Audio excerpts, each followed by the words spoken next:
కామారెడ్డి జిల్లా లింగంపేట మండల కేంద్రంలోని వ్యవసాయ భూమిలో బోరుబావి తవ్వించిన రైతు నీరు పడలేదని గుంతను పూడ్చకుండా నిర్లక్ష్యంతో వదిలివేయడంతో ఆవు అందులో పడిన సంఘటన గురువారం జరిగింది.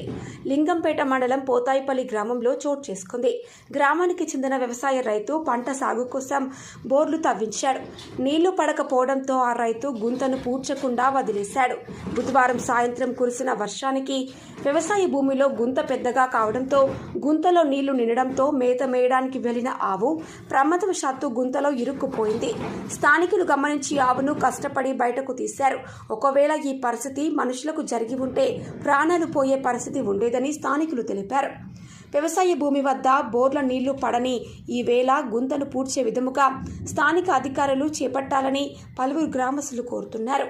ఇలాంటి గుంతలు ఉన్న చోట చాలా ఇబ్బందులు ఎదురవుతున్నాయని అధికారులకు సమాచారం అందిస్తామని వారు తెలిపారు.